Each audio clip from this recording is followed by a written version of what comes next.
It always has that nice intrusive voice that lets everybody know that we are recording. And so my name is Sarah Tran. I am the capacity building consultant for Communities of Opportunity. And I just want to welcome you all to this wonderful workshop on capital campaigns that Ji Young Dobbs has put together, and that is being supported by the Communities of Opportunity Learning Community. For those of you who might be less familiar with COO, it is an initiative that started in 2014 by King County and Seattle Foundation, uniting with one another to really fund and support community-driven work that is addressing inequity, promoting leadership, influencing change to institutions, systems, and policies, and really seeding that base of power within communities. And so today's workshop that is very much focused on thinking about how we raise the resources that are needed to do critical community work and doing that in a way that is community-centric is very exciting. And I know that many of you have not only a lot of questions, but a lot of expertise and wisdom and experience to share. And that is what is so amazing about the COO learning community, is that we want to bring all of that wisdom together. And so thank you for being here. Please continue to speak up and ask questions as we go through the workshop today, and I will turn it back over to Ji Young. Awesome, thanks, Sarah. Yeah, and I should introduce myself. My name is Ji Young Dobbs, and I use she, her pronouns, and I'm a fundraising consultant here in Seattle, and I'll share more about the work that I do and the work that I do in partnership with some colleagues in a minute. But first, thank you to COO for having me. Thank you to Sarah, to Patty, Megan, and Caroline for inviting me into this space. And thank you to you all again for having me. So I wanted to really quickly do an overview of our purpose today. So as Sarah mentioned, we're going to be talking about capital campaigns. And my hope is that today we learn and then kind of do a critique and a process of unlearning some traditional ideas related to capital campaign fundraising, and imagine new ways to launch and implement campaign fundraising practices that better aligns with community values and our hopes and our collective vision that we have for community. So we're in a moment when access to space and affordability are enormous issues for communities and community-based organizations who are seeking to have long-term stability. And capital projects are inherently tied to large systemic issues like gentrification, anti-displacement, cultural preservation, et cetera. So this session is really meant for staff, volunteers, and organizations looking to deepen their learning and knowledge about capital campaign fundraising and community-centric fundraising movement and how those two areas intersect and overlap. So today, on a very basic level, we're going to review the history of capital campaign fundraising. I'll give a very brief high-level timeline of capital campaign fundraising. We're going to review traditional capital campaign terms. And I'm going to just do a quick warning that many of the slides are very text heavy because I wanted the slides to be a resource for folks. And so we'll be going over terms and it'll have the definitions embedded in the slides. So apologies in advance for the heavy text. We're going to review community-centric fundraising principles and the movement that was started here in Seattle about a little over a year ago. And then we're going to discuss ways we can implement community-centric fundraising practices into capital campaign fundraising work. All right.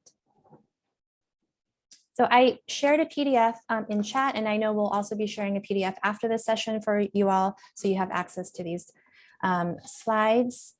Please feel free to chime in chat with questions. Please feel free to interrupt me and ask questions verbally. I'm happy to be in conversation with you all. We're scheduled for 2 hours today. I'll check in around 11 to see if folks need a formal break. But in the meantime, again, please take care of yourselves, get up, stretch, hydrate, do what you need to do to take care of your bodies during our time together. All right. So a little bit about me. I'm an independent fundraising consultant here in Seattle. I work with local organizations. I also work with organizations that are national. I'm also a collaborator at the Freedom Conspiracy, which is a small collective of women of color fundraising consultants. And we work with organizations that are social justice oriented. And we work with both nonprofits and foundations, grant-making organizations. So I've held nearly every fundraising position in an organization, and I've worked on multiple campaigns as a staff person. here locally and down in California. And I've worked as a campaigns consultant to community groups and nonprofits in the region. So I would say that I've done a lot of everything in fundraising, but my emphasis and my specialty is really around special fundraising campaigns, whether that's capital projects or other fundraising initiatives. So I know the advertisement for today listed my colleague Cami Ariolas would be a co-presenter today, but she's actually joining me in the next session on August 20th, and I'm super excited to have her there. We'll be talking more about campaign readiness and capacity building at that session. So that's another opportunity for us to connect and learn together. All right. So before we dive into content, I'd love to get a read on the room in terms of your personal and organizational journeys in capital campaigns. So I think Sarah's going to initiate a poll, but I'd love to know what brought you to this session. Where are you? Did you join because you're dreaming about a potential capital campaign? Are you here because your organization knows that it has to do a capital campaign and you need to start planning for one? Maybe you're in the middle of a capital campaign, or you just launched and you're in the midst of campaign work, or you don't have any campaign plans and you're just curious and you want to learn more.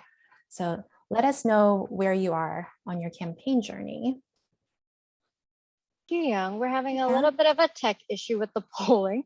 Okay. Could we try doing this with maybe a thumbs up or the emojis for now while I try to figure out what's going on? Yeah, that totally works. So if folks want to, you can also use chat, or if you want to share verbally where you are in your campaign journey, that'd be great. But I would love to hear from the group.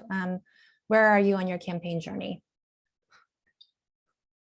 Well, I can share this, Ginger. We are in the pre-development stages right now for our inclusive housing project. Mm-hmm. So I would see that we are in the left upper corner. That one, we have just started dreaming about our potential capital campaign. Great. I don't think it's dreaming. We are planning already. You're planning on it. So yes, yeah. it's happening and you're in the planning phases. Yeah. Okay, great. I can share too. My name is Silvio from Union Cultural Center. Yeah, we don't have any campaigns yet. No plans. No plans. We Okay. suffered displacement from our organization, and we're looking forward to understand this process and to work better. What work better for us? Okay, great. Thank you, Silvia. What about others? Okay, we're about to launch the seed campaign for our capital campaign. And someone says somewhere between curiosity and just starting to dream. Murray's saying that we know a capital campaign is in our future. So it sounds like many folks are kind of in the dreaming planning phase. Is anyone in the midst of a campaign? Anyone want to share? What is a capital campaign? Yeah, capital campaign. That's a great question, Ruby. So I'll be going over that. The capital campaign, typically, traditionally, is a fundraising initiative to fund a building or a construction project, or something that's like a new building, a renovation of a building, a space, a cultural center, any kind of physical location. And a capital campaign is the fundraising efforts that are tied to the construction of that space. And so we're going to be spending a lot of time going over key terms and definitions, and I'll spend some time talking about a capital campaign specifically. Okay, so Jeannie, you said WHCA is just venturing to become a CDA presence for Skyway, and we know a capital campaign is in our future. Okay. Okay, and Jessica sort of launched a session, but without calling it a capital campaign. Okay, interesting. Curious to learn more. Great, awesome. Anyone else have questions or want to share before I move on into content? No? Okay, feel free to interrupt me again. And then, yeah, feel free to use chat. Thanks for sharing. This is really helpful. And I'm hoping that the content that we go through will be helpful for folks who are thinking, dreaming, planning for campaigns. So before we dig into capital campaigns, I wanted to talk about the philanthropic landscape. So as I mentioned, capital campaigns are a fundraising strategy and very much embedded in philanthropy and the ways we do fundraising in the nonprofit sector. And so one of the things that I wanted to get us grounded in is the philanthropic landscape. And every year, Giving USA puts out a report that pulls together information from public documents about the amount of charitable dollars that get donated and moved in a given year in the United States. And so their most recent report for 2020 estimates that Americans gave $471.44 billion to charities in 2020. So I just want to pause there because $471 billion is just an enormous sum of money, and it's really difficult for me to actually even conceptualize that. But it's a lot of money, and a lot of money gets moved through philanthropy, through fundraising, through capital campaigns from individuals and foundations and corporations to nonprofits, and so to the nonprofit sector. So that's the philanthropic landscape. They do an analysis each year in the report around where the generosity comes from. And you can see, this report might be hard to see, but I'll walk you through it. The chart might be, but it tells you where the money comes from. And so every year, it's no surprise, majority of the money that gets donated to the sector is donated by individuals. So in 2020, 69% of the $477 billion was donated by individuals. So individuals like you and I are the bulk of the folks who make charitable contributions. 19% is given by foundations, so those who are grant-making organizations. 9% is given by bequests, so those are planned gifts. So an individual might leave a nonprofit in their will, and they pass away, and then an organization gets assets from their bequest. And then 4% is given by corporations. And what I think is really interesting in this chart from 2020 is that during a pandemic, every constituency group increased their giving except corporations. Corporations decreased their giving by 6% in 2020. And I think that's really important to name as you think about fundraising for your organization, which constituency gives the most amount of money? What does the data tell us? And the data tells us that it's individuals, foundations that give us the most money to our sector and not corporations. All right. And then they do an analysis about where the charitable dollars go. And almost every year, the charitable dollars go mostly to religion. So religion is the top area of support for charitable donations, followed by education. And education includes higher ed organizations like universities and colleges, followed by human services. And then there's this 12% of the charitable dollars going to foundations. And I think that's really important to note in that individuals can give money to foundations. It doesn't mean that the foundation then turns around and gives it back to community and our organizations. It just means that individuals with wealth might move their assets to a foundation, and then it stays in that foundation, and it's up to the foundation whether or not it gets moved back to community. So one of the things on this slide that I want to point out is that growth in giving by foundations and individuals is linked to positive stock market performance. And I think that's important to name, and that I think in the pandemic, with the height of the pandemic, we really saw the disconnect between the stock market and the economic realities. And this chart shows us that philanthropy and the way we fundraise is really tied to our economy and the way we do work and the stock market gains and the wealth inequalities within our country. Any questions about this chart? I also want to name that it lacks an equity analysis. We don't know which types of organizations within these various groups, mission areas that the money goes to. We don't know if most of the money goes to white-led organizations. We don't know how BIPOC-led and serving organizations are funded in comparison to more traditional white-led organizations. So that's something to keep in mind as we look at this data. All right. Okay, so we're going to be talking about a very brief timeline of capital campaigns. So I start back in 1639, and I start there because it's the formation of Harvard. And Harvard is named for their very first donor, John Harvard, who donated half of his estate and his personal library to start the college. So it's really kind of like the beginning of capital campaigns, right?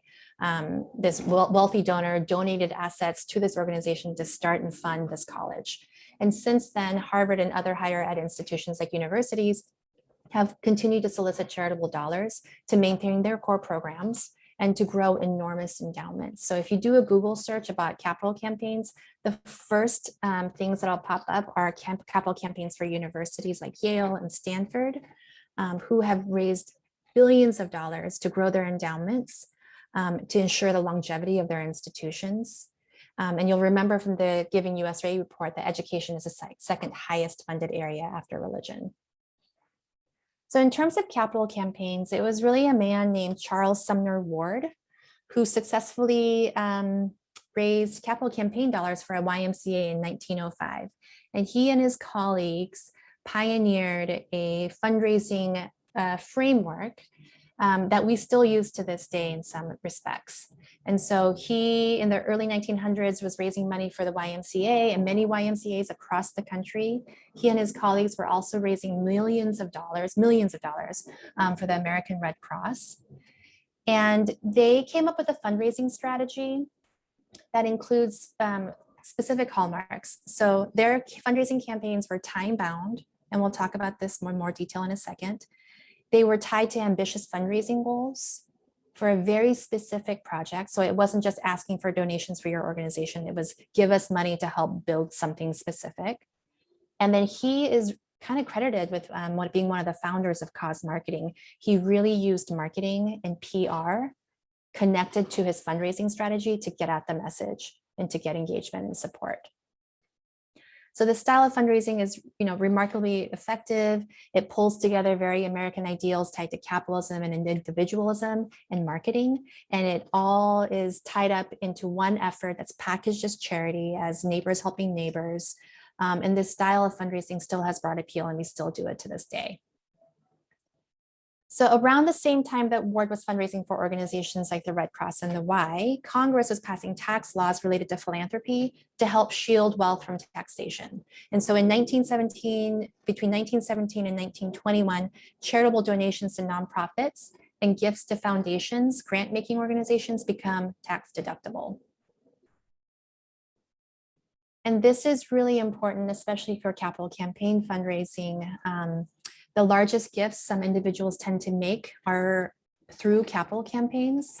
And when people make large charitable donations, it's often from their assets instead of cash, and through giving vehicles like private foundations or donor advised funds that are specially set up for people to move their assets into these funds, and then they can make tax exempt donations through those funds. Sorry, there's a car alarm going off. All right, so you'll notice that these laws come into effect at the same time that people like Charles Sumner Ward are doing massive fundraising efforts for large institutions like Red Cross and YMCA. So it's during this time, post-World War I, right before the Great Depression, when charitable fundraising and capital campaign fundraising is really starting to take shape into what we know today. And then I end here with the 2020 UW raises $6.6 billion in their Be Boundless campaign. So this is a local example of our local university here in Seattle that has raised billions of dollars through capital campaign fundraising model. And it's a fundraising model that universities really do well because they have the resources and the access to individuals with wealth to do this type of fundraising. Okay. So I share all this information about how much money is being moved into the charity sector and this timeline overview of capital campaigns as a way to ground us in our history and to explain how we got to this place where capital campaign fundraising has its own methodology, has its own terminology that I think is often overwhelming and opaque and sometimes difficult to understand. Any questions about the timeline or the Giving USA report?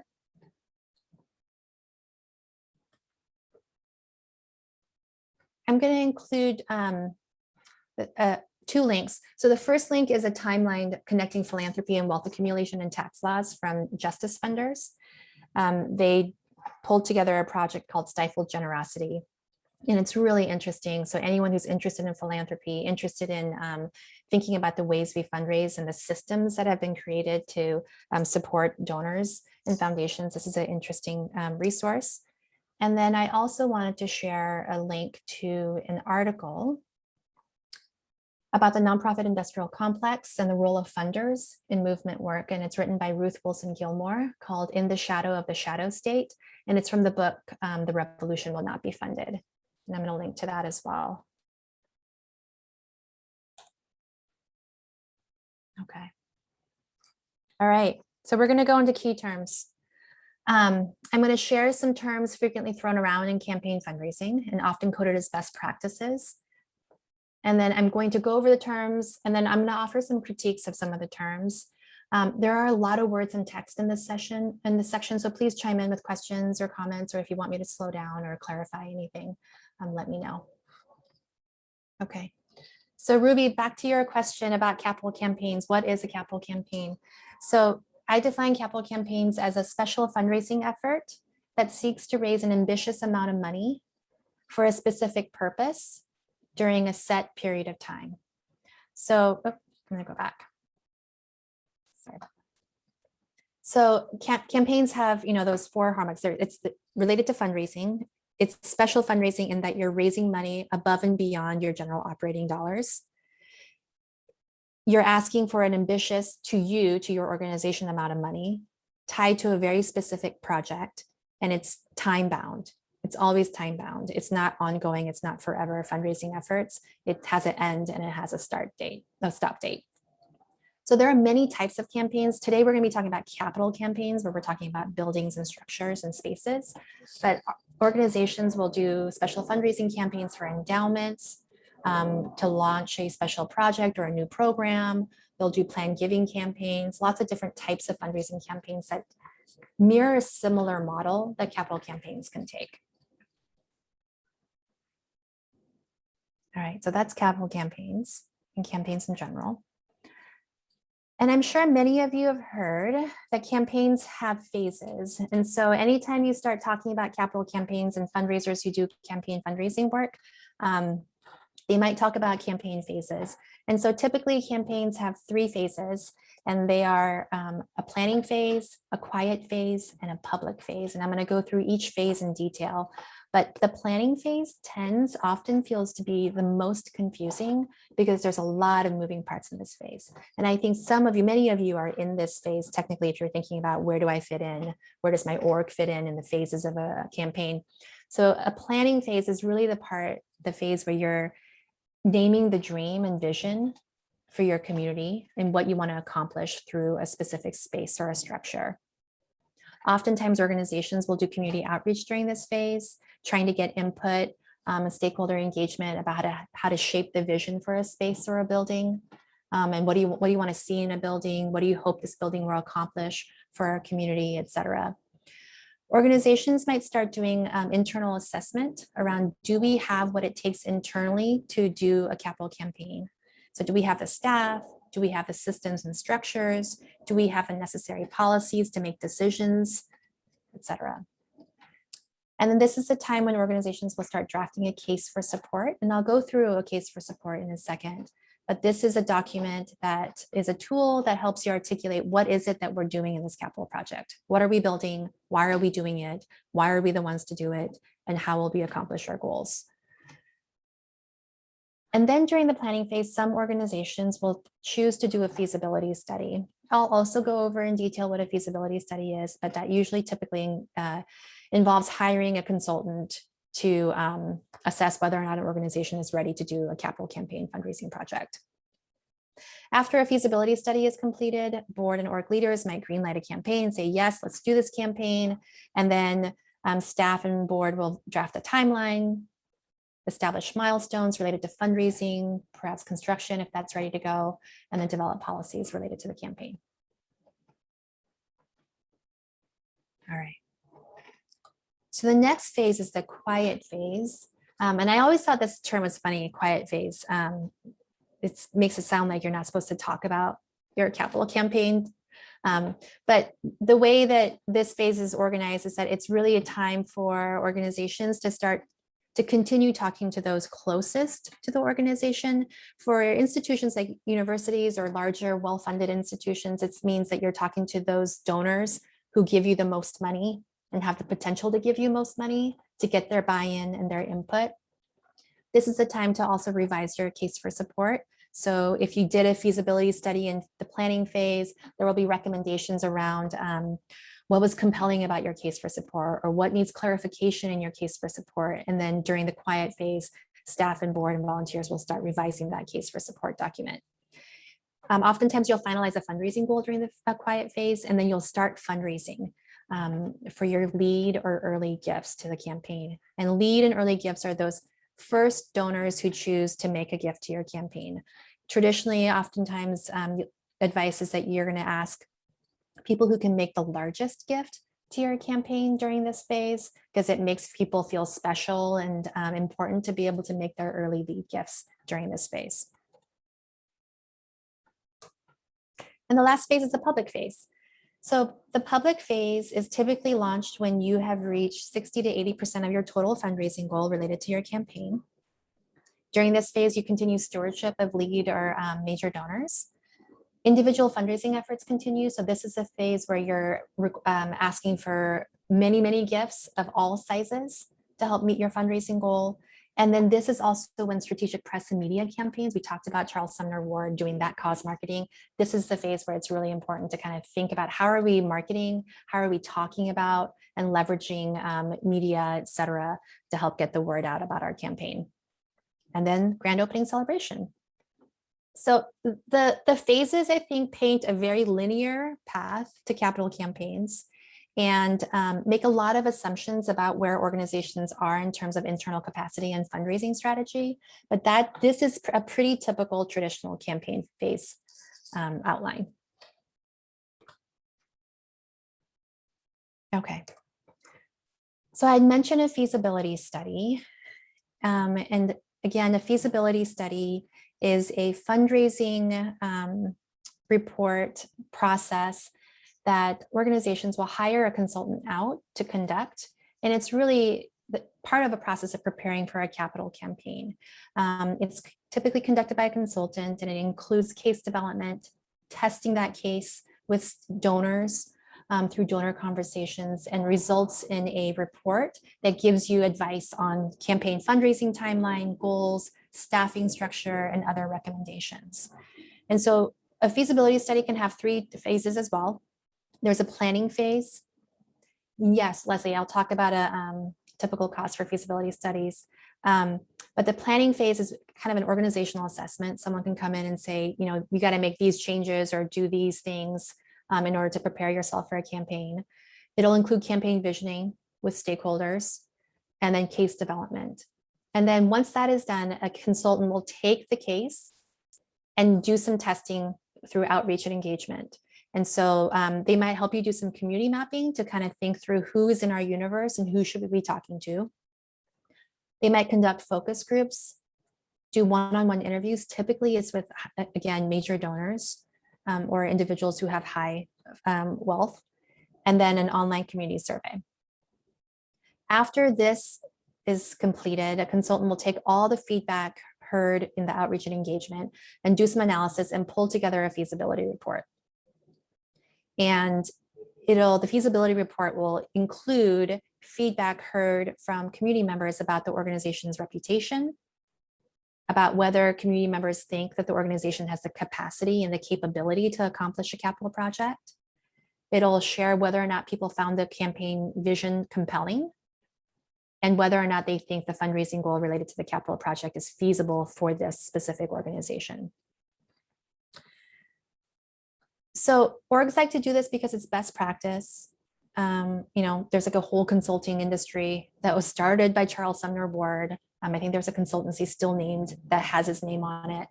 And many donors, especially donors to certain more traditional organizations, have come to expect feasibility studies prior to any kind of campaign launch. You know, a benefit is that sometimes having a third party outside person conduct interviews with your donors is really helpful and that allows for confidentiality and non-biased assessment, but it isn't relational in that organizations aren't in conversation with their supporters. The final report can often include a framework for campaign fundraising plan, which can be really useful, especially for organizations who are looking for a campaign plan or a basis for campaign planning.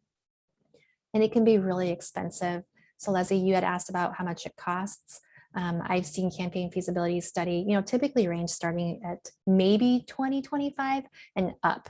So an average cost that I've seen is 30,000 plus, and it goes up depending on the number of interviews you want to do, the scope of work, whether you want to have some prospect research, grants research, etc. Any questions about feasibility studies? Is anyone considering a feasibility study in this group?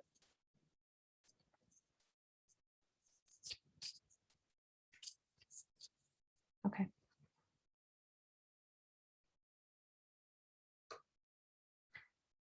All right. So we talked about a case for support as a really critical tool in the planning phase and in the feasibility study of a capital campaign. And so a case for support, for those who don't know, is a storytelling and messaging tool. And it's a communications and fundraising tool that connects an organization's mission to larger systems and structures. And it paints a collective shared vision for the future. And it's a document that organizations can use in fundraising that is an invitation to community to support the work that you're trying to do. And so, again, a case for support answers 4 key questions. It answers why now? Why are we launching this capital project right now? Why us? Why are we the right people to be doing this capital project? How is the world different after we complete this capital campaign? Once this building is constructed, how is our community different? How is our world different? And then the last thing is that a case for support for capital campaigns should include specific plans, including a budget. How much is this project going to cost? And where is the fundraised dollars going to go? Okay.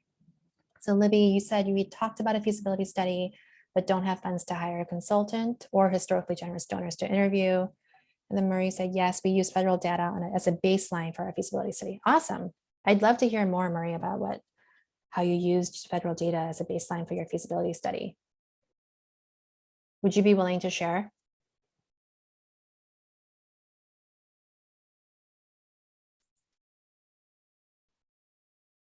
Okay. Let me know if you are willing to share. I'd love to learn more. Yes, I am Murray Evans. I can share it. Some of my data come from Dextel. We are tied to the Department of Commerce, and they have an excessive amount of data already in place, and they do annual data. You can go through economic development, and that is available to you, particularly with the COVID-19. Most of the data has changed, and they have up-to-date data for feasibility studies specifically related to construction. Okay, interesting. Yes, and I'll share that. I'll try to get that email or that website and post it. Yeah, that'd be great. Yes, ma'am. Thank you, Murray. That's great. And Libby, to your point, not having the funds to hire a consultant or having a pool of supporters to interview, towards the end of the session and in the next session on August 20th, I'm going to talk about some DIY strategies that community-based organizations can use to kind of maybe conduct your own feasibility study or elements of a feasibility study to kind of assess where community is in terms of how they might want to support your campaign and your project. So we'll talk about that in more detail, some different strategy ideas. And thank you, Murray, for sharing that data. I think that's going to be really important, interesting. So speaking about a budget, a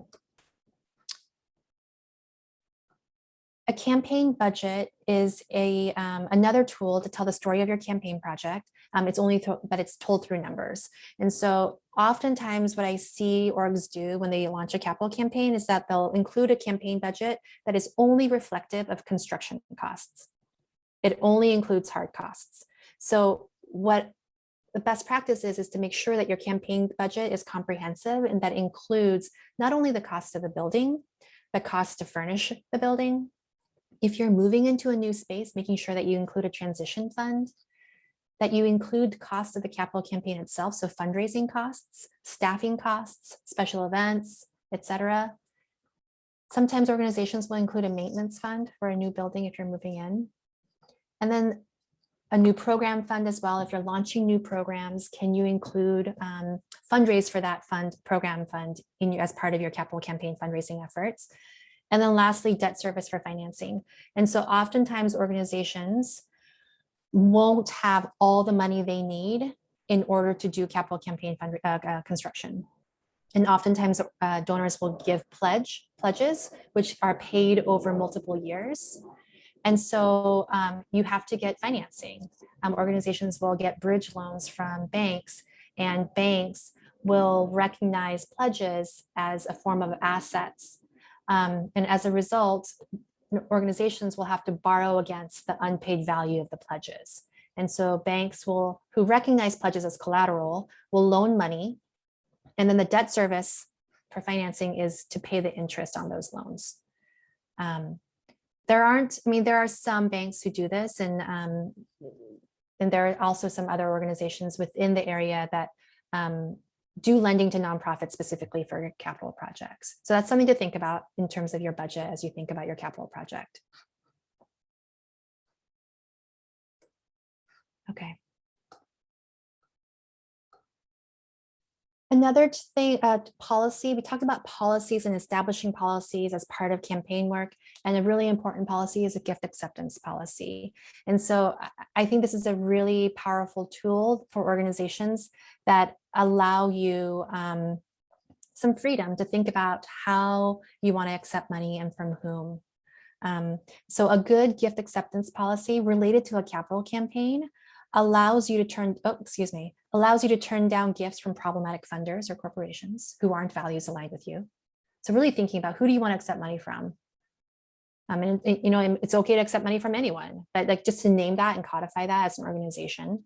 You get to say no to complicated gifts, like gifts of real estate. I worked with an organization that a donor left them a giant boat in their will. And the organization was like, we don't want the boat because we don't want the responsibility of having to like pick up the boat from the marina and then having to sell it and then having to do all the logistics, those kinds of things. And then it allows you to focus on fundraising and moving resources centered on values and values alignment. There's lots of examples of very generic gift acceptance policies online, but I wanted to share 2 examples of gift acceptance policies that I think really do a good job of centering equity and values in the language. So I'm going to link to those in the chat, and you're welcome to take a look at those. And so Libby, you mentioned who to accept gifts from is an attractive problem. Yeah, that's true. Yeah, that's a good conversation to have. And Leslie, you said United Indians has been working with an amazing student consultant through the Foster School at UW. The student is supported by a business mentor and UW professors. We are focused on reviving a business plan, but they also do feasibility study. Leslie, could you share more with the group about that resource? Sure, I'd be happy to.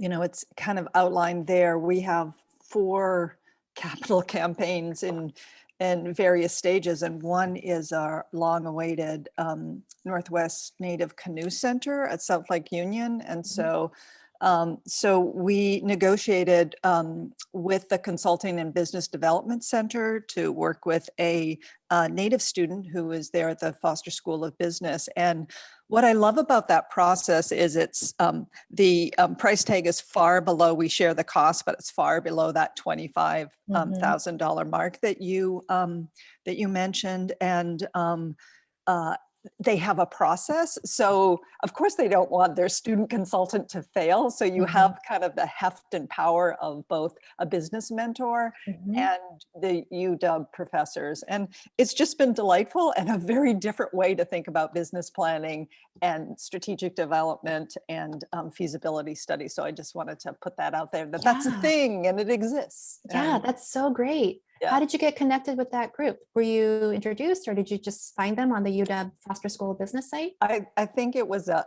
Husky thing. Mike Tooley, our ED, is a alum, and Okay. but it's not a secret. It's through, and I can chat in the connection to their business development center. Okay, awesome. Thank you for that. That's really, I hadn't heard of that, and so that's really interesting. All right. So gift acceptance. All right, so the next chart is very heavy fundraising language. So I think some people I've been asked about gift charts or a gift table. And this is an example of a gift range chart. This is a fundraising tool that many fundraisers use to anticipate the size and number of gifts likely to be needed at each level of giving to help meet a campaign fundraising goal. So you'll often see this type of tool used in campaign fundraising, in major gift fundraising. And the chart is a tool that allows you to kind of focus in on the level of gifts and the number of people you need to realize a gift. So I'm going to just walk through this chart. So there's, gift amount, number of gifts, number of prospects, and cumulative total. So in this scenario, let's say this organization needs to raise a gift of $150,000. And what this chart is saying, that in order to realize one gift of $150,000, you need 4 prospects. So each chart uses a ratio. It's either 1-3 or 1-4, 1-5. And so in order to get one gift at any level, you need to have 3 to 4 to 5 prospects who can make a gift at that amount. So it's kind of a numbers game. So if you want to get a $150,000 donor, you need to have at least 4 prospects in your donor pool or in your database that can make a gift at this level. There's a website here called Giftrangecalculator.com. It's an interactive site where you can kind of play around. If you know that your campaign is going to cost like $4 million, you can put $4 million in it, and it's going to give you a very traditional skewed gift range chart that makes some assumptions. So it'll assume that your lead gift for your campaign is going to be 15 to 20% total of your total fundraising goal, and that 80% of your goal will come from 20% of donors. So the online calculator that I'm linking to assumes these traditional approaches. That said, when I work with community-based organizations or organizations that don't have a really robust donor pool, I will help create a gift chart that is more realistic and more in line with the kind of fundraising that this organization might do. So you can create your own gift chart that's not based on these assumptions about 20% of your fundraising total will be given by one person. And I'm happy to provide a Excel spreadsheet where you can kind of work and move numbers around to see how much money you might need to raise from how many donors if you were to launch an individual giving campaign related to your capital project. Any questions about the gift chart? I know this is like a very specific fundraising thing. Has anyone used something like this for fundraising efforts in your organization?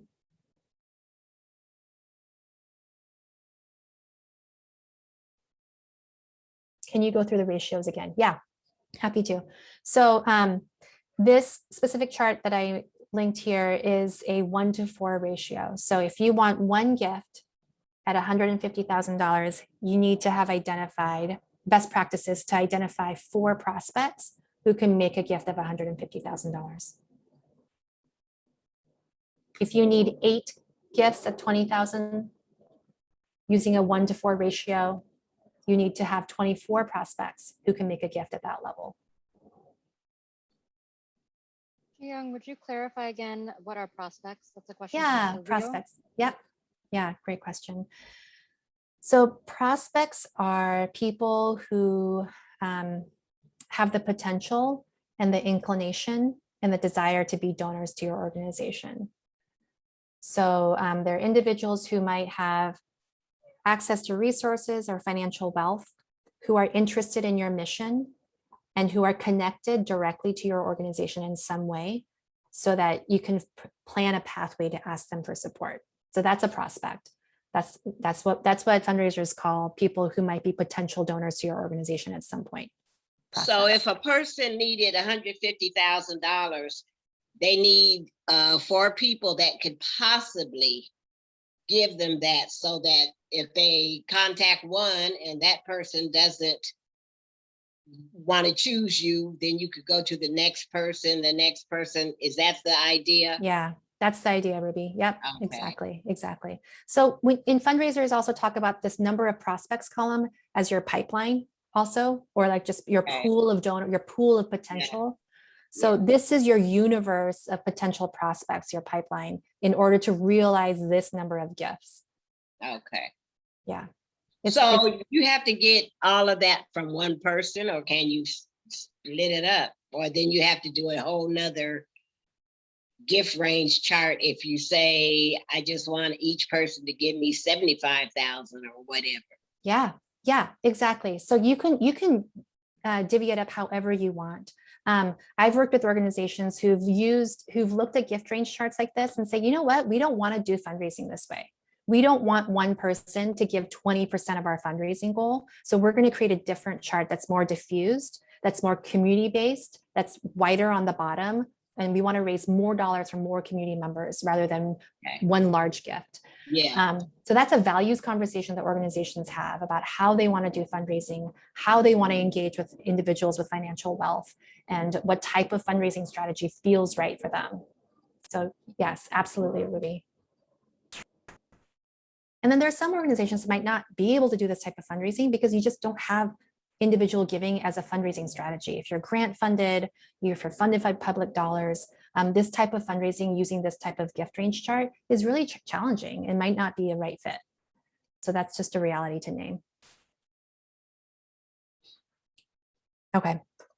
So we talked about prospects, we defined prospects. I often get asked about prospect research in my work by organizations. And so many of you have probably used Foundation Center to research grants.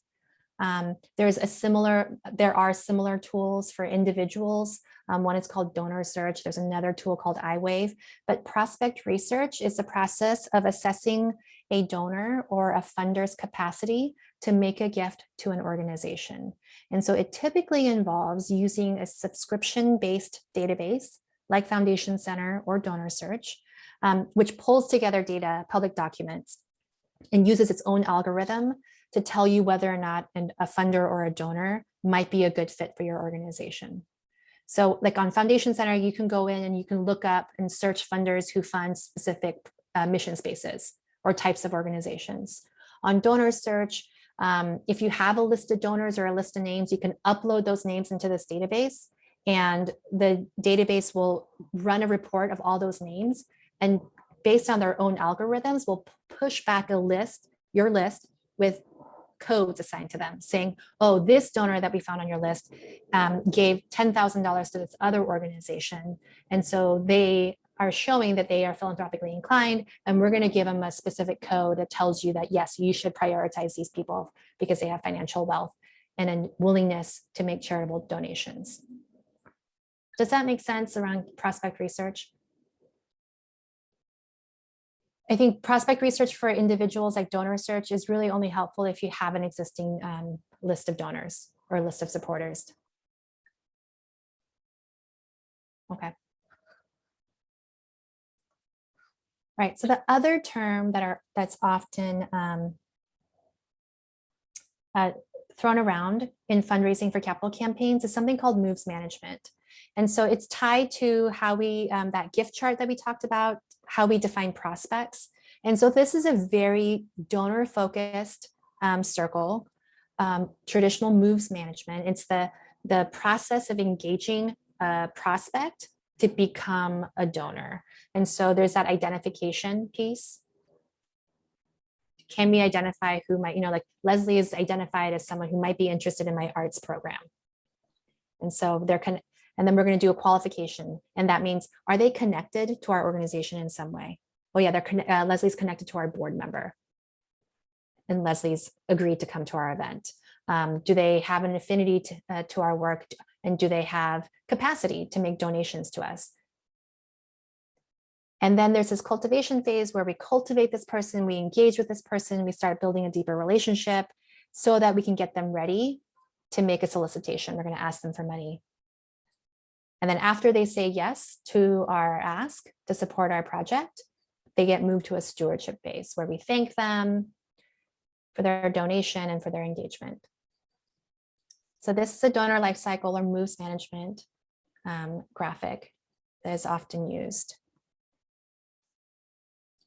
I want to share another type of engagement cycle, and this is we use this to kind of focus on connection and reciprocity.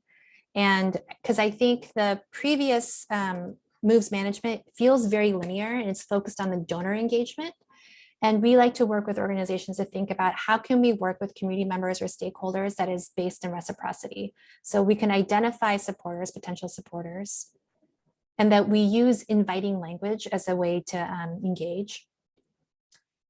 We're really thinking about ways to inform our community and that we're in communication back and forth, engaging interest, and really getting involvement before we ask for any kind of investment. And then after they invest, whether it's financial wealth, time, knowledge, expertise, then we continue to inspire like, hey, our work is so great. We're doing this together. And then we go back into that cycle. I'll share this slide with you and some of the details, but this is another moves management or engagement cycle that we can use. Okay, and then let's see, I'm gonna look at the comments real quick. Thank you, Marie, for connecting us with that link. And then say there, have you seen successful capital campaigns based in community, non-wealthy prospect contributions? Yes, I have. And I'll share examples with you. There are two examples that I'll share at the end of all volunteer run community-based organizations groups. Essentially, one wasn't even a 501c3 that was successful in their capital project. And then historically, our capital campaigns have been bolstered by public funds from the city. Yep. Is there a golden ratio? I don't know that there's a golden ratio, but I think public dollars are incredibly important to capital projects. There's so much public dollars out there specifically for capital projects that it's incredibly important to leverage that and do some research. In my capital campaign work, I work really closely with a grants researcher who can do that grants research, do a sweep of the landscape to see what public dollars are available, what's the timeline for applications for the public funds, and how much can we leverage those applications and those funds available. So yeah, it's a great question. I don't think there's a golden ratio, but I think the more public dollars you can get, the better, especially for some organizations who are used to doing that type of grant writing and fundraising. Beyond this, Ginger, just a quick question to follow up what you just say here. Do you have a template? Like when we actually ourselves already are kind of piecing the different funding opportunities together. Great. And so what will be helpful is a template, like what are the things we need to know? What are like a timeline, or what do we, when we are doing this, pulling things together, I don't want to miss any important information. So do you have templates like that that we can use? Yeah, you know, Ginger, one of the things that we're going to be offering is some one-on-one technical assistance connection times. So if you're interested, you and I can meet together and I can get a better sense of what kind of template or tool you're looking for. Okay. And see if I can provide you with something that might be useful. Okay. Depending on the phase that you're in your campaign. Yeah, that would be very, very helpful. Thank you. Okay, great. Awesome. Okay. I'm going to go through these next two slides and then I'll check in about a break if folks need one. So I mentioned board members because board members, if you do have a board, super important that they're engaged and on board with capital campaign. They not only have the governance hat, but they have the fiduciary responsibility for your organization. And so there's collective responsibility for the board if you launch a capital campaign. So it's resource stewardship, managing the resources, managing donations and resources that are moved to your project. They need to ensure capacity, that the organization and staff, if you have staff, have the things that you need in order to be successful in capital campaign fundraising, whether it's a database or, you know, supplies, materials, etc. And then lastly, fiscal oversight. So ensuring proper management of the campaign and income that's coming in and spent related to the campaign. That is the board's job, is to do some oversight on that and work in partnership with staff to make sure that the campaign dollars are being spent well. And lastly, maybe some of you have this, a campaign committee This is the campaign volunteer leadership body. It exists to provide support and advice on campaign-related matters. Traditionally, sometimes campaign committees are made up of very high wealth donors who may be influential in certain community groups, and they kind of lend gravitas and reputation to a campaign and the committee and the organization. But really, the campaign committee works in partnership with the board, works in partnership with staff, and they're specifically focused on campaign fundraising activities to ensure that revenue and community engagement strategy goals are met. Do folks have campaign committees here? Do you guys have anyone using or leveraging or organizing a campaign committee? No. Okay. All right. So I went through a lot of terms. I went through a lot of kind of like framing for capital campaign, best practices. And I want to share that it makes a lot of assumptions. This fundraising model makes a lot of assumptions. First, it ignores the kind of resource sharing strategies that many BIPOC communities have been utilizing for generations. It assumes that the way that the method that Charles Sumner Ward initiated back in 1905 is the best way to do campaign fundraising work. The realities are that capital projects rarely fit into campaign fundraising phases the way that it's been outlined. Many times an organization will be forced into a capital campaign because they're being displaced, or something catastrophic happens with the building, or an opportunity comes up where they have to say yes because the market's so tight and they need to move on this real estate or on this building. And then it centers those with financial wealth in our fundraising work. So traditional feasibility studies, the advice is to talk to the wealthiest, most networked people in your circle and to get their advice and their feedback. And so the best practices also favor well-resourced organizations who are more able to take time to plan, who can have conversations with donors because they have those relationships to start with. And they also have easier access to financing because they're able to get pledge commitments. And the model is very prescriptive in terms of how to do capital campaign fundraising work. All right, so Jessica, you had said, can you give suggestions on creating a capital campaign committee? And then can the board be on the committee? And my org, Shannon, has a campaign committee that includes staff, board, and consultants. Great. Shannon, do you want to share how you organized your campaign committee with the group as kind of like a real life case study? Sure. I actually did not organize it. I have an incredible executive director who has great community connections and found consultants who've been working with our org for a while to help support the capital campaign. They got the ball rolling with the executive director and our grant writer, and then brought board members in. So we have hopefully we'll have 2 board members on the campaign committee. And we meet probably like every 2 weeks to go over all of the moving parts for the capital campaign.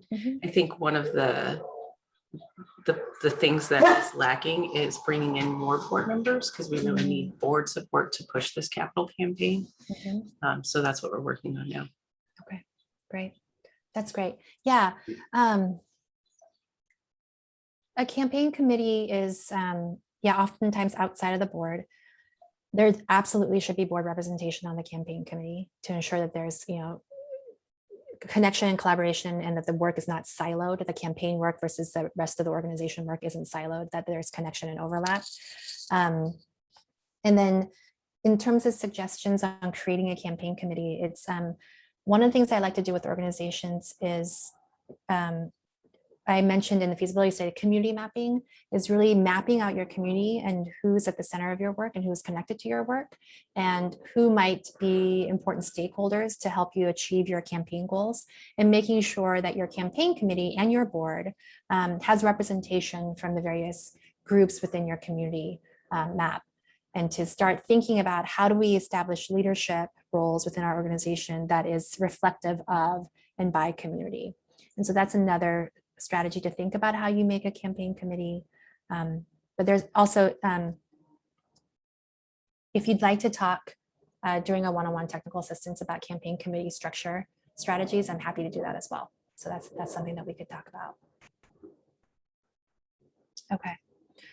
So lastly, before we move on to community-centric fundraising, and before that, maybe a break, is that all these terms, all of this methodology and framing, it originates from a traditional fundraising model that was created over 100 years ago by white men running YMCAs, and that we are now asking community-based organizations sometimes to be fundraising within a model that might not feel culturally relevant, and asks us to ignore the ways that we might be in relationship with money and resources. And so I think there are some parts of this model that are really effective, really useful, and serve their purpose. But there are other parts where, like, maybe we can leave that behind or put that aside, and think about different ways of doing fundraising. Okay. So it's 11:07. Do folks need a quick formal break before we move on to the next phase? How are people feeling? Yeah. Why don't we do a quick break? We'll come back in about 3 minutes at 11:10, and then we'll move on with the rest of our session. Sound good? Okay. All right. See you in 3 minutes.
Okay, it's 11:11. In the interest of time, I'm going to get us going, and folks can kind of join in when they get back. All right. So we are going to be transitioning to talk about community-centric fundraising. Maybe some of you have heard of community-centric fundraising, which is awesome, but it's a movement within the sector related to fundraising that is grounded in equity and social justice, and that really prioritizes the entire community over individual organizations and missions, and approaches fundraising work from a place of holistic approach rather than transactional in individuals, and seeks to find ways that we can fundraise in support of each other. So community-centric fundraising has 10 core principles, and I've included the website community-centricfundraising.org for you all to check out. But CCF's 10 principles are that fundraising must be grounded in race, equity, and social justice. So when we think about fundraising, which is connected to our system of economy and capitalism, we have to think about our race, equity, and social justice, because the way that folks have accumulated wealth oftentimes is based on extractive practices that have caused incredible harm to very specific communities. CCF believes that individual missions are not as important as the collective community, that all of our work is interconnected, and that we can't advance one organization without thinking about how do we advance us collectively. And that through that, nonprofits can be generous with and mutually supportive of one another. So through, COO, through being connected on this call, what are the ways that we can be supportive of each other? And I love the resource sharing that's happened on this call already. It's a great example of sharing resources and being mutually supportive. And that all who engage in strengthening community are equally valued. So that means equal value to volunteers, staff, board, and donors, and that we're not centering one over the other because of financial wealth and power. Related, time is valued equally as money.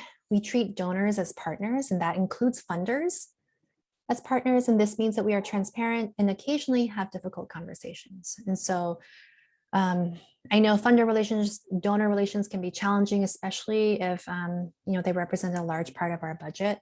But how can we view donors as partners in our work, so that if something problematic happens, if harm is caused, we can have conversations with donors and funders without having to center and acknowledge power dynamics. We foster a sense of belonging in community-centric fundraising. And then we promote understanding that everyone personally benefits from engaging in the work of social justice. We see the work of social justice as holistic and transformative. And we recognize that healing and liberation require a commitment to economic justice. Again, because the model that fundraising is rooted on is based on wealth that's accumulated through extractive practices. And in order for us to all have collective liberation, we have to think about ways to work towards economic justice. So I encourage you all to check out community-centricfundraising.org if you haven't. There's an amazing resource hub on that site featuring and highlighting writing and thought pieces by fundraisers and nonprofit thought leaders across the country.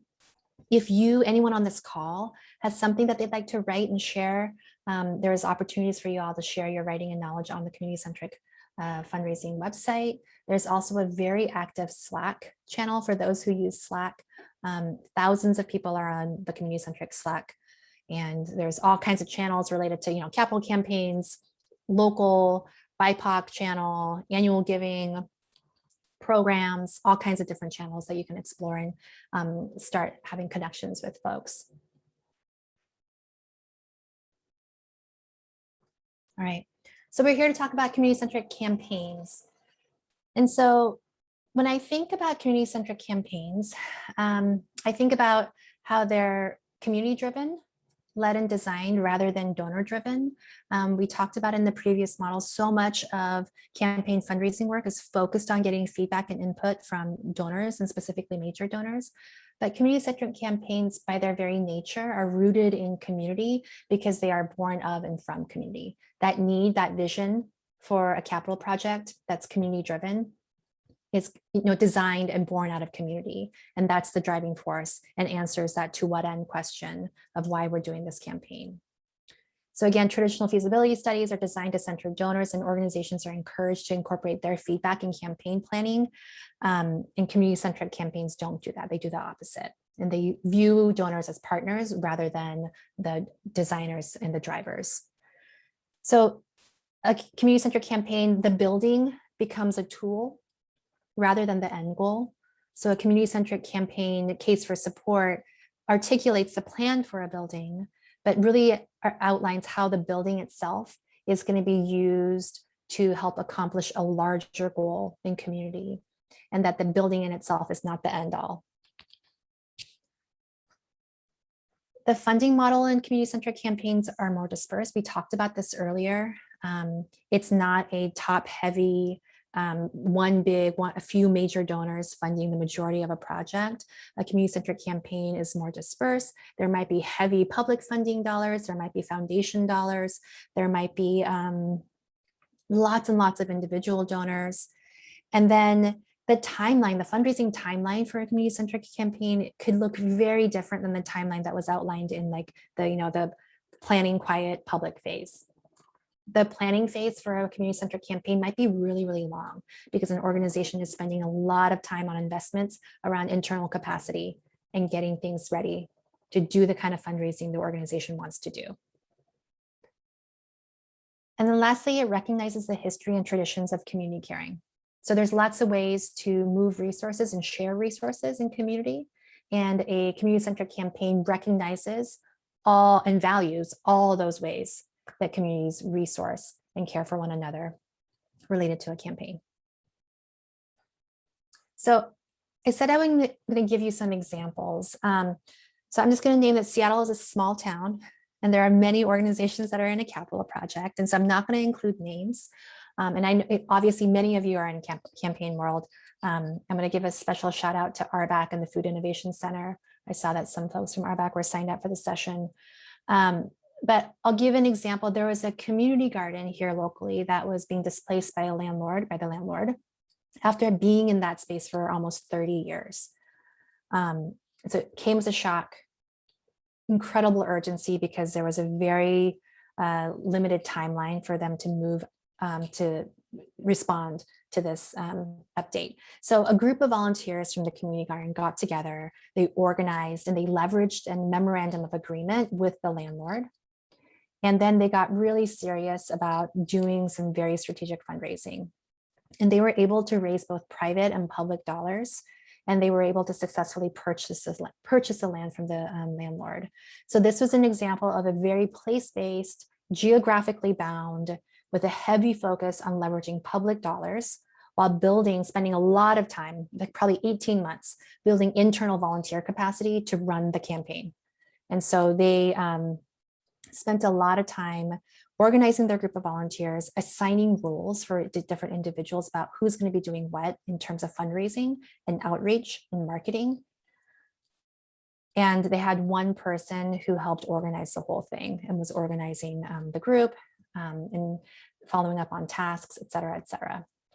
So they did everything from writing grants to doing individual donor solicitations. They worked with folks with experience around, individual donor conversations and major donor solicitations. They used a grant tracker to really track which grant opportunities were coming up and who needed to be applying, and connected links to the different application sites. And updated the community, the broader community, in a really strategic way. They would host events, they went door knocking, they created a website and an email listserv and a regular newsletter that shared updates about the campaign and updates about the successes of the campaign that I thought was really successful, and obviously successful because they now have the space. So that's an example of a community-based organization that was able to purchase their land. There's another example that I can share. There's a local youth organization that was displaced from their space here locally. They work with female identified athletes, and right now they're leveraging partnerships with the city and other community groups to continue their programming because they're currently without a home base. But they are active right now looking for a new space, and they're focusing heavily on strategic communications with their community members to keep people updated and informed about what's happening on their search for a new home and how people can help. So almost every email correspondence that I see from them is, here's an update, here's what you as a member of our community can do to help us reach our goal for land acquisition. So this goes back to that Charles Sumner Award, cause marketing and the PR and media campaigns. How can you use your communications platform to get out the word, to get a broad support and consensus for your project? Do other folks have examples that they want to share about capital projects that have inspired you, or that your org maybe has used as an example as you plan for your campaign?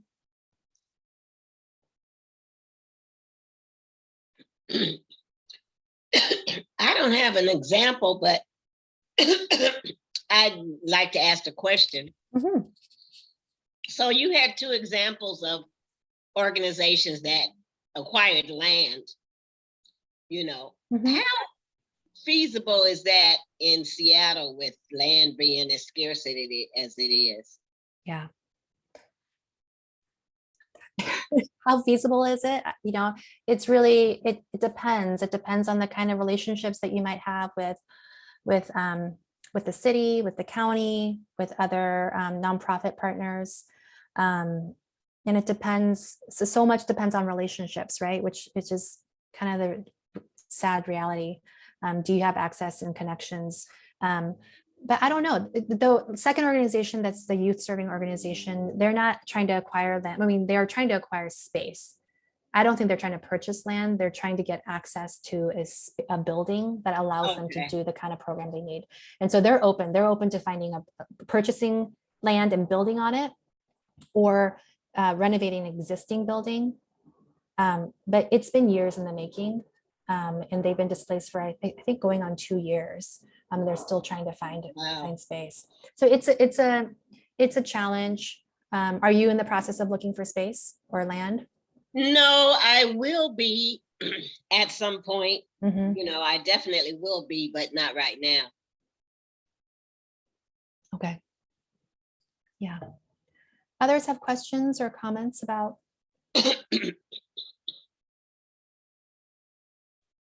No. Okay. I have a comment, sorry. Sure. Yeah, Shannon, go for it. I was just going to say some of the other things that I think run it with land too, being gifted land, either from the city. Also, the city is so focused on like a proven track record as well. So that's one of the things, partnering with other orgs that have that track record could be beneficial. That's great. Thank you. Yeah, that's a great point. Hi, this is Ariel from Plant-Based Food Share. I just wanted to add, there's going to be some funding for the city of Seattle. I don't know if it's this year or the beginning of next year, where they're going to be choosing some organizations to give some unused land to. So keep whoever's, sorry, I didn't see who was wanting to get land, but whoever that is should keep an eye on that. We're looking for land as well. We used to have some land over in Skyway. And there's some other land that's being purchased through, I think, 10 organizations that's in Skyway. I don't know the name, but as soon as I find it, I'll make sure that I submit it in some way so that whoever's looking can have access to that. Cool. Thank you. That's great. Yeah, there's lots happening. Thank you for sharing resources. This is amazing. If others have links or connections to resources, please share in chat. That's wonderful. Oh, go ahead. Yeah. This is Imijah. Here as Imijah, but I'm Chief of Staff at King County Equity now, and just been doing a lot of organizing in community for a number of years. So again, just speaking as myself in the space, was thinking about these campaigns, particularly for land acquisition, like that traditional model, well, for Black people and Black community who have had, being gentrified and losing properties, things like that, trying to get those back to serve the community. I don't think a traditional campaign works often. Yeah. Because there's the normalized anti-Blackness.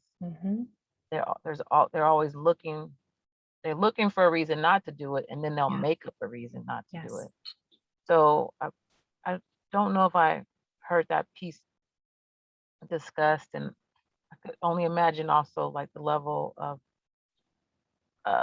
nuance for our indigenous folks. But is there a way you can just kind of respond to that piece? Because the land acquisition opportunities that I've seen in Black community were not basic campaigns.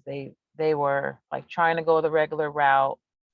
You see the hoops or the resistance, and then you have to shame people a little bit. Yeah.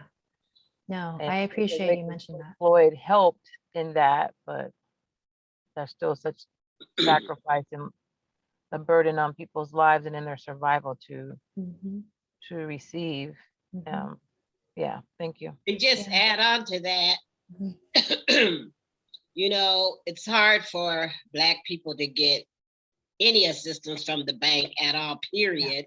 And then, you know, if we do have anything going, it's hard to get permitting from the city to do what we want to do with the property. If we do have existing property that we already have and we want to, you know, especially if we're in upzoned areas, then all of a sudden, you know, if we want to redevelop our property, all of a sudden we have to pay MHA fees, and that could be quite high, take us out of our budget. So it's just a lot going on that Black people trying to get land, Black people trying to do anything to the land is very difficult. So, you know, I think that's what she's saying too, that it's just really, you know, the stakes are against us.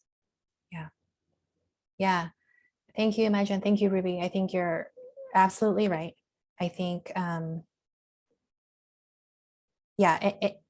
just to your point around the embedded anti-Blackness in all of this, in fundraising, in capital campaign methodology, in ability to get financing for capital projects, the incredible amount of additional hoops that Black-led organizations and Black-serving organizations have to go through in order to do land acquisition or do capital campaign projects is above and beyond, and incredibly challenging.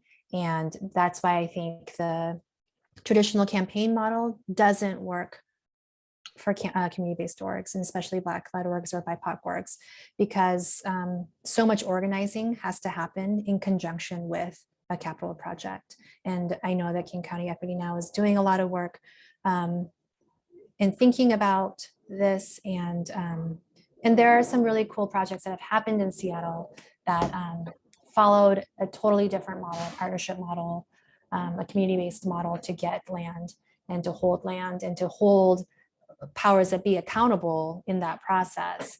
And it's very difficult, and I think obviously emotionally draining and challenging in different ways. So thank you for naming that. I think that's really important to center. Can I state something really quick? My name is Kimberly Sulfur-Dunn. I'm with New Birth Center for Community Inclusion. We're in Skyway. We were able to secure the capital funds for the PETA Villages, our outdoor preschool, and Skyway. Being a Black-led organization, we already had land and just the capacity to do the work. But Imijah Smith, being Imijah Smith, stated something, going through the shame process of shaming organizations to funding us was the road that we had to take in the beginning. We did not receive the Department of Commerce funds. Then we had to really be aggressive for them to open up funding for us. It was just $90,000 in order to do a child care partnership to start a hub model in Skyway. After that, Enterprise was very open for us. And then from there, we were able just to lean on the support of the community. The Skyway community really began this advocacy for what we wanted in the community. So I'm saying all of this is when you have the second bullet, do we have a critical mass of volunteer leaders?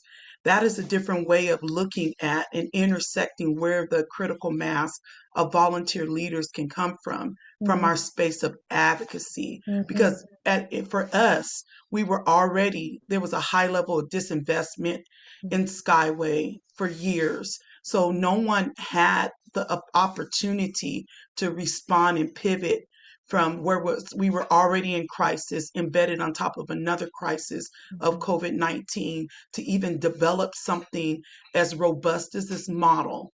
So it's really important to understand how advocacy, collective advocacy, and really focusing on, okay, what can we do now, doing a tiering system? What can we do right now that will have the impact? And then everyone, so once I receive that level of support, then I have to give back to the next organization. And that's the model we're moving in Skyway. That's amazing. Thank you, Kimberly. You're welcome. Yeah, thank you so much. Do others want to share or respond? I want to leave this space open for folks to engage.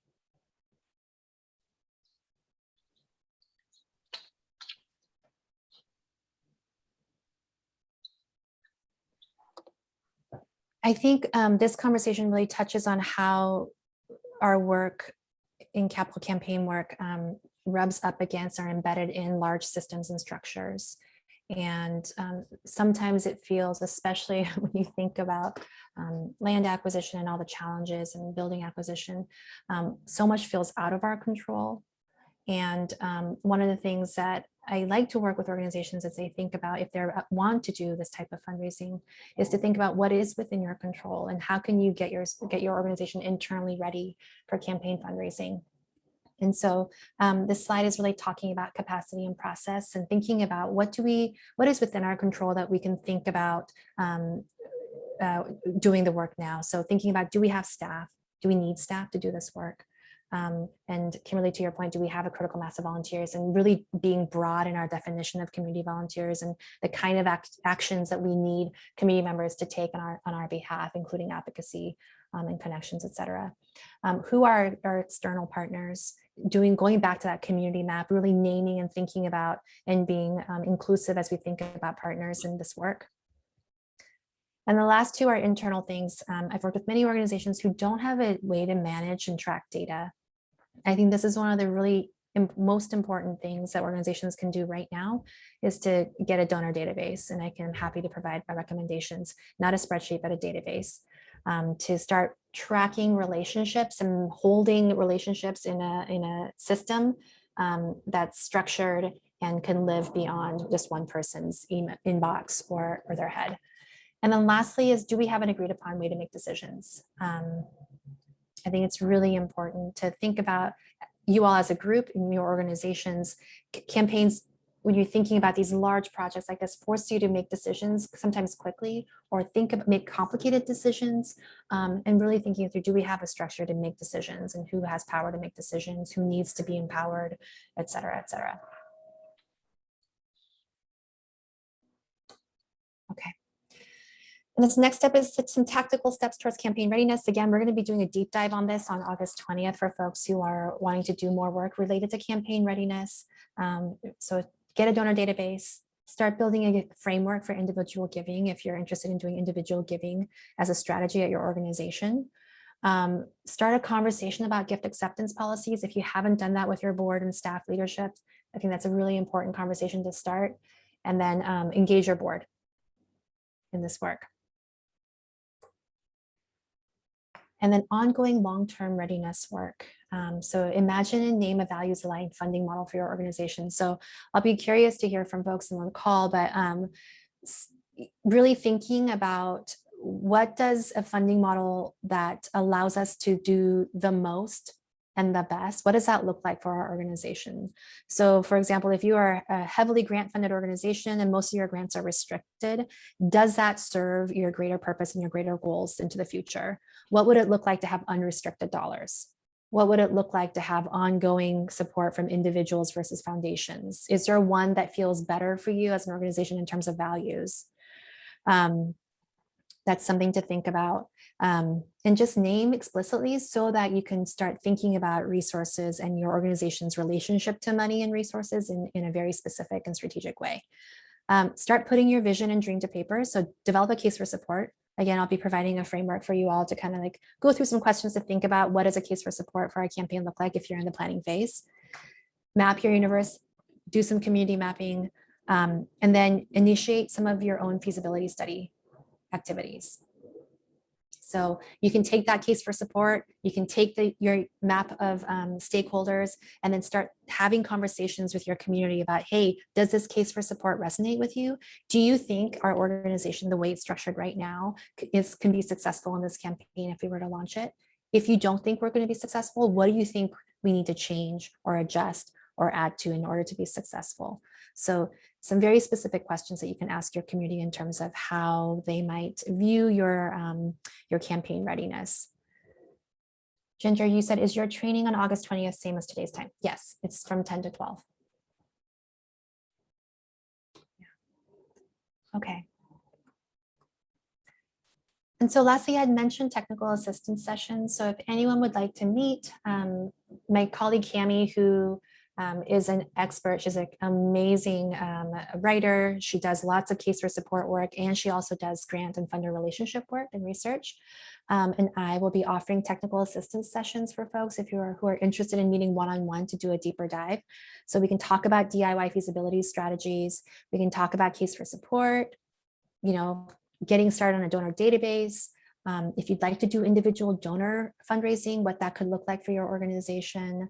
Ginger, you had mentioned kind of some templates related to campaign planning. We can talk about that and other forms of campaign readiness and grants and funder relations. So I'm going to be sending a PDF of this presentation. I'll be also sending some links for the case for support template. I'll be linking to a glossary of fundraising terms for folks who might be interested, and then some of the articles that I referenced in the presentation. But I wanted to leave time, I wanted to leave time for questions and comments. And then I have a question. Yeah, go ahead, Ruby. And this is so basic, I might have missed it. I know you have to have a 501(c) to actually do basic fundraising, but is it possible to do it with a charity? If I'm already a nonprofit, and if I just get I'm a nonprofit in another state, which I'm gonna get it transferred up here. Mm-hmm. Can you just get the thing for a charitable organization so that you could solicit to charities? Do you know about that? I think I understand your question. So anyone in Washington State, if you're a registered 501(c)(3), you can do charitable fundraising. Washington State, I don't think has the same fundraising solicitation laws that other states do. I think California and New York have these very specific laws about registering with the state if you're a fundraiser, if you're soliciting funds, but Washington doesn't have that. But if you are an established nonprofit and you have 501(c)(3) status at the IRS level, you can start fundraising. If you aren't a 501(c)(3), you can try to explore fiscal sponsorships with other organizations that might fiscally sponsor you and accept money on your behalf. Okay, yeah, I heard of that too. Yeah, are folks on the call, is anyone here fiscally sponsored and doing fundraising?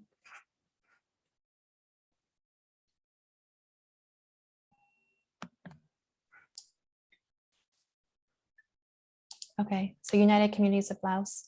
Can you share who your fiscal sponsor is?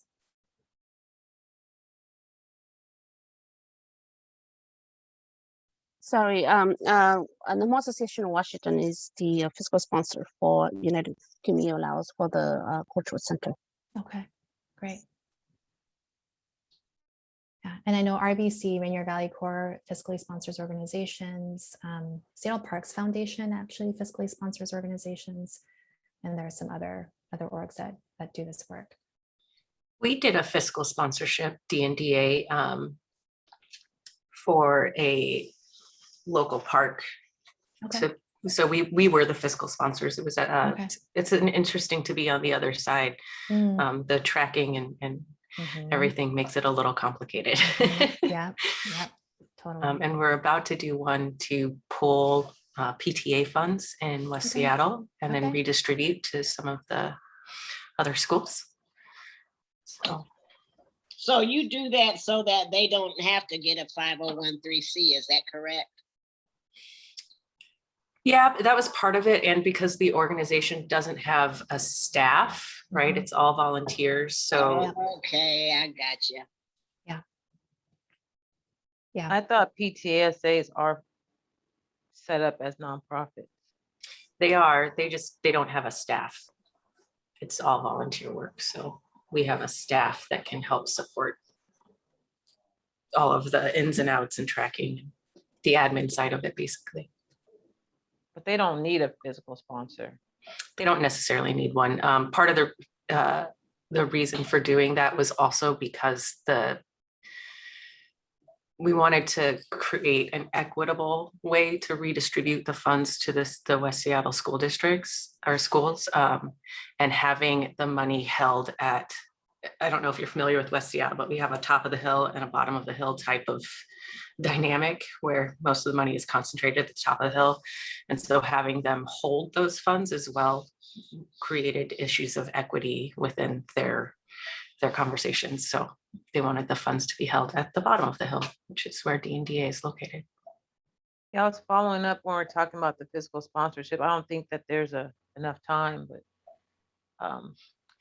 people who want to seek those relationships, because you highlighted that is different. It's one thing to want to be physically sponsored, but when you are the fiscal sponsor, there's different requirements depending on that org, what they want and how they set that relationship up. So I was wondering if anybody just wanted to briefly share what some of those dynamics look like, because if you go into a physically sponsored relationship, sometimes you're giving up your power of your project in a sense based on the contract that's written. So we simplify, I'll go get a fiscal sponsor to help, you with your project or for the money, but not people being fully clear what that relationship looks like, unless you can find a group to fiscal sponsor your organization in a way that is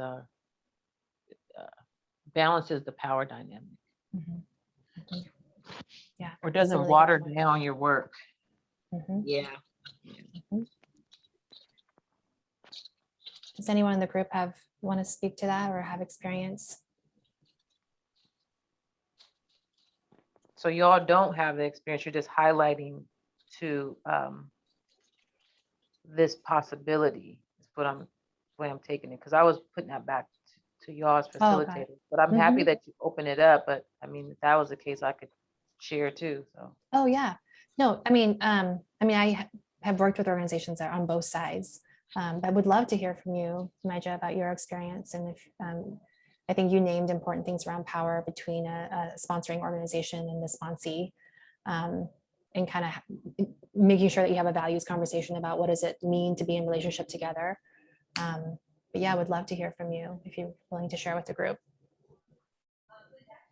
Well, it's always exciting to have fiscal sponsor because, that's the opportunity if you're like you're just a collective, but you're doing really amazing work. And what happens is that I think what I would recommend is not just having a values conversation, but what does the relationship look like? Because you go into it, you might think they just have the staff to handle the funds for you. Then you want to talk about, well, how much are they going to take from the funds? People charge from a 1% fee of how much comes in. I mean, some people can charge 20%. And depending on what you're trying to do with your worker budget, you have to incorporate that into your budget. That's a lot of money. And then what are they going to do? It's a lot of money if you get a bigger grant. And what are they going to do for you for that 20%, that 10%? Then oftentimes I think it's the board of the organization. You might have a relationship with the ED, you might have a relationship with another staff person at the org, but sometimes it's the board. So things can get really complicated, and you're really going to step into the world of a system that's set up to not support, I think, BIPOC values and relationship. And when that happens, what makes people comfortable, organizations comfortable as fiscal sponsors, if they then own your project and start telling you how to move, especially if you're doing community engagement, relationship building, then you have to think about how your because they're looking at how they're going to be audited and documenting everything. And you have to talk about how do you share in your deliverables. Yeah, it's just a conversation. And again, they vary. I've seen this, I've engaged with fiscal sponsors who are like, this is what I need. We really don't want the money from you. Go ahead and do what you need to do, but we need these things to stay in order. Right. And we need you to handle that. Then there's others who are like, we're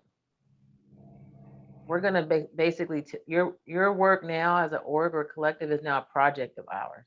And when we're gonna start benefiting from your project by writing grants and talking about who we're working with, even though you're paying us to just do some budgeting or finance work. Yeah. Those are my comments. Thanks. Yeah, thank you. That's brilliant. You hit on all the elements. Are others interested in this fiscal sponsorship model or have comments or questions?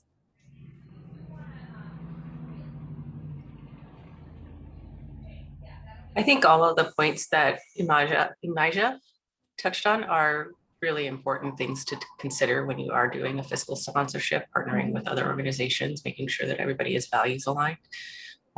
This may not be the right forum, but I would really love to connect with you and see if we can talk more, Imaja, about this stuff and about how to cultivate Black wealth in land development. I sent you a direct message, but I don't know if you got it. So. Awesome. Thank you. I'll try to follow up. I'm on my phone, so I'll do my best. Cool. Thanks, Shannon. Thanks, Imaja. Any other questions or comments as we were heading into our last 10 minutes together? Yeah, Jiyoung, this is Ginger. I think I really appreciated the last part of it regarding to community-centric fundraising, because I think we have been operating in the cycle of poverty, right? If you want to say that in our community, right? So unless there is land opportunities and ownership to the land that would allow our community start to build the wealth, otherwise the equity will never happen. So for this work is so important. But how do we approach funders that has been operating in the same mode and has been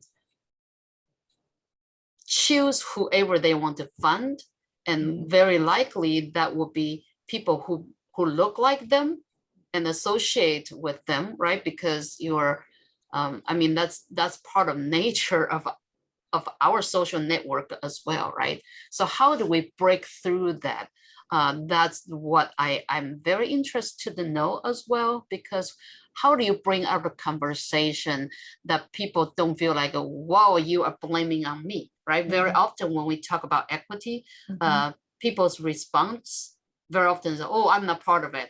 And then I'm not like what you're thinking, or immediately, I think it's just the thought, how when they hear messages, they first reaction is more like protecting themselves. And I think that's kind of nature for people, right? And so how do we approach even foundations or individuals to talk about the kind of being a partner to build the community, but not to create like a defensiveness that, and I don't know how to say that, but there's awkwardness there. We know quite often, right? And so I'm very curious about what are the strategies or messages or talking points we can actually use, or that the tool that I can use personally to approach to talk about equity with any potential donors that way. Yeah. Yeah.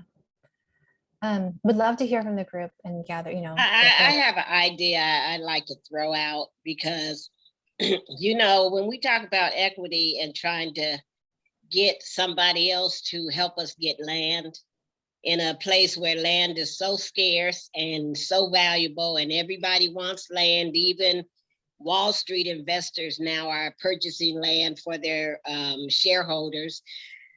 You know, I've often thought of, you know, we do have some Black homeowners who do have land. And at some point in time, a lot of them are up in age. And at some point in time, they will be selling their land, you know, or doing whatever. So, you know, if there was some way we could get a database of Black people or Black organizations who need land, that instead of us selling our land to just any investor or any developer, if we could somehow have our land be sold or whatever to other Black organizations or Black people that want to do something, you know, want to have land. The thing that I'm going to do is we have the land, but we're going to get ADUs to you know, house people on our land. So that's what I'm going to be looking for funds for. But still, there are people that need land in Seattle, and trying to get it the conventional way is not going to work. I mean, or, you know, it's just very, very unlikely.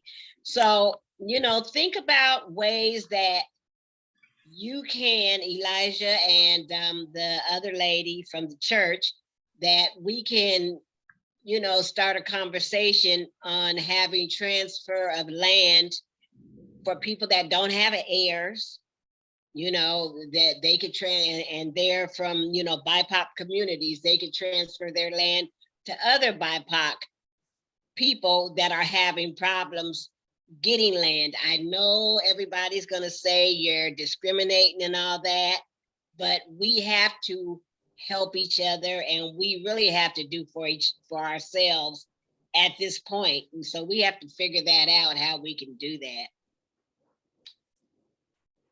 Yeah, thank you, Ruby. Thank you for sharing that. I think we're running out of time, and I know that we have a couple things that housekeeping things we need to do, but I will share, Ginger. I think there's collective power in this group and groups like this when we talk about funder relations. I think there are ways to talk to funders about funding priorities. And as we're in relationship with funders, how do we do some accountability work with those with access to wealth to help achieve community-based and community-driven goals.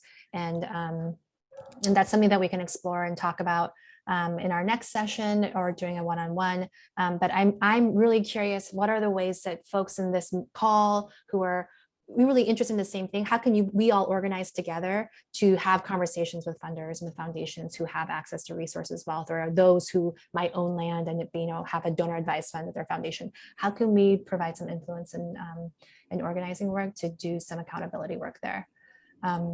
So thank you so much. Sarah, I know you have some things that you needed to cover. Thank you, Ji-Young, and thank you everybody so much for everything that you've brought to this conversation today.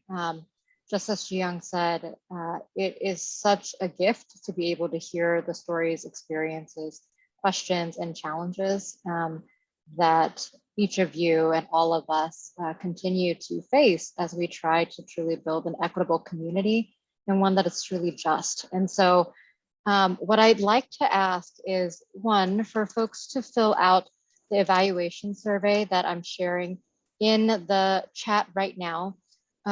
Getting the feedback from you all is not only what allows us to improve these workshops, but allows us to gather the data to keep on getting the support and funds we need to put them on. So please fill that out.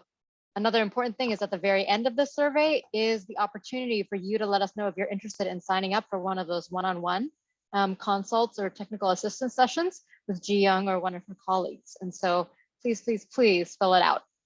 The other thing that I wanted to share is that part 2 of this amazing workshop that Ji-Young and Cami have put together will be coming up on August 20th. And I wanted to share the registration link for that. It will also be shared when we email out the materials from this workshop. So you'll have another chance there. But in case you want to sign up now, I'm putting that in the chat as well.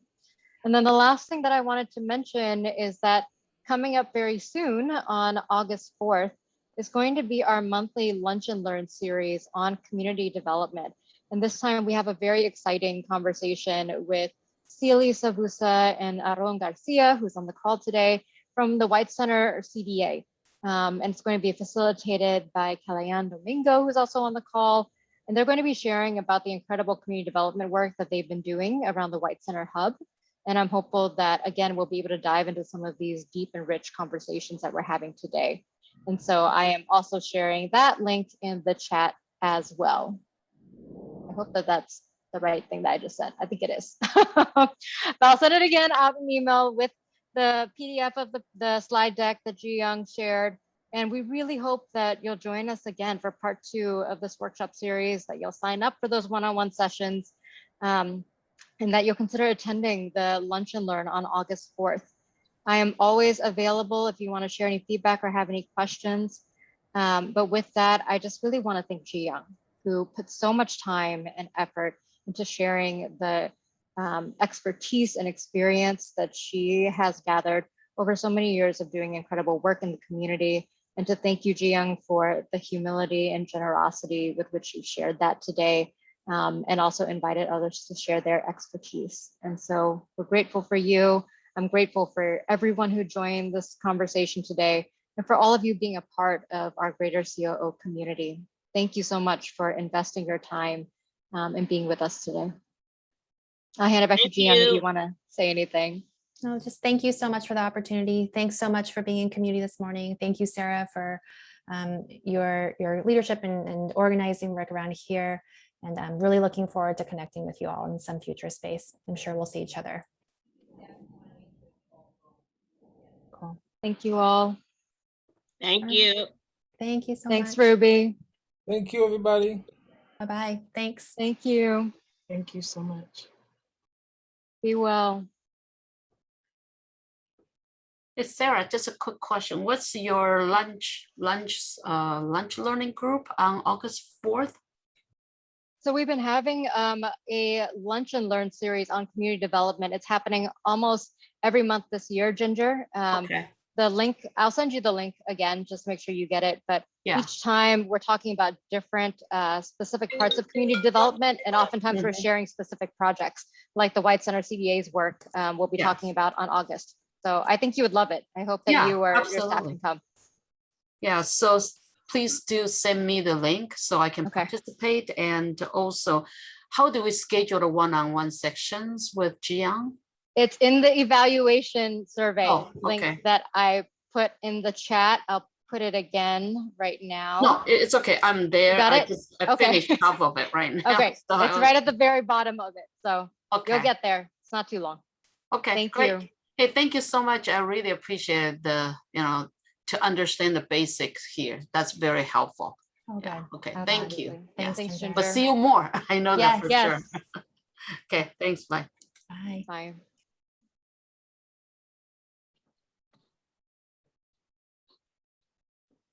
All right. I'm going to end the call. So hopefully folks have the links that they need open. Thank you all again. Yeah, you good? Okay. All right. Thanks all. Bye all. Thank you, Ji-Young.